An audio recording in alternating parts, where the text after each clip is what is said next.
Bonjour tout le monde, moi c'est Christina Mirkovic, mon école c'est methodomirkovic.com. Ce petit cours du violon est pensé pour tous les parents qui suivent leurs enfants à la maison dans les études du violon sur un niveau quotidien. J'ai obtenu l'année dernière la thèse à Rouen-Mont-Saint-Aignan, thèse de doctorat, sur l'apprentissage du violon à la croisée de l'école rationaliste française et de l'école pragmatiste Suzuki. Donc, comme j'ai déjà dit, ce petit cours est pensé pour les parents pour aider les enfants sur un niveau quotidien dans la conversion de l'écriture violonistique au geste de la main, du bras, des doigts, de l'archet, avec le but d'éliminer la frustration dans l'étude quotidienne du violon.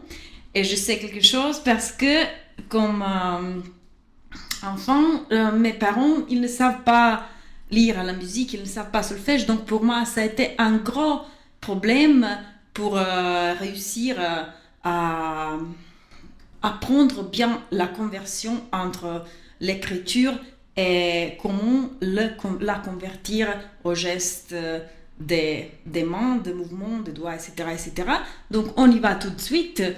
La seconde chose pour faire attention pendant l'étude quotidienne du violon est comment maintenir la position correcte de la main droite sur l'archet. Donc ce qu'il ne faut pas faire pas du tout est le glisser avec les doigts, la chose laquelle souvent ça se passe souvent, que enfants quand ils ont 5 ans, 6 ans, 7 ans, 8 ans, même 8 ans, ça peut passer que la main glisse ou que les doigts ils deviennent trop rigides. Donc ni une ni autre chose doit pas se passer. Donc il faut toujours répéter la même information, laquelle est la position correcte des doigts pour rendre le pensée plus flexible possible et par conséquent de faire devenir le corps plus flexible possible. Donc la position des doigts sur l'archet, le pouce doit se mettre dans sa forme carrée et au but du doigt, il doit se poser sous la bague. Vous voyez? Si l'enfant est petit, 5 ans, 6 ans, 7 ans, même 8 ans, c'est mieux, d'après le conseil de Shinichi Suzuki, que le pouce se pose sous la bague. La position traditionnelle qui va être adoptée après que l'enfant s'est habitué, après que l'enfant a pris l'habitude de jouer les pièces, la musique, les morceaux avec plus spontanéité, on peut dire comme ça. Après le pouce, on va le déplacer et le poser sous la bague, entre le talon et la poussette. Mais avant, c'est mieux à mon avis même, pas seulement à l'avis de Suzuki, c'est plus facile. Ça vraiment élimine beaucoup de difficultés au début, le poser sous la bague. Au début. Première année, seconde année, comme ça.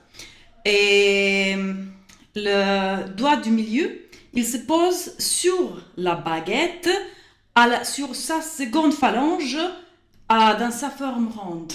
Donc, on a ça, et ces deux doigts, ils tiennent la baguette, l'archet.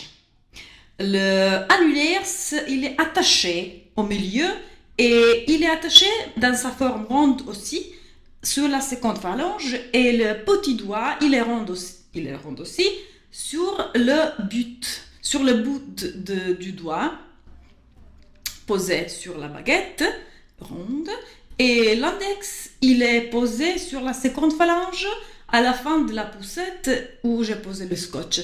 Le scotch, c'est très utile pour l'enfant pour habituer les pensées où il faut poser les doigts. Après que l'habitude est créée, ça y est, ça devient automatique. Donc, ce qu'il ne faut pas faire glisser pendant l'exécution quotidienne, c'est quelque chose qui se passe très souvent. Donc, chaque fois que vous notez que la main glisse, il faut se fermer, s'arrêter et faire répéter l'enfant où se posent les doigts un par un après un. Comme ça, le français va s'habituer à la position des doigts. Et même si les doigts deviennent rigides, il faut reprendre la forme ronde. Pour savoir mieux, s'il vous plaît de visiter la leçon 002 de mon école web, methodemirkovic.com, ou de faire subscription sur YouTube, Méthode Mirkovic, ou de me poser toutes les questions que vous croyez pourront être utiles pour votre travail quotidien dans l'apprentissage du violon avec votre enfant. Merci et à bientôt.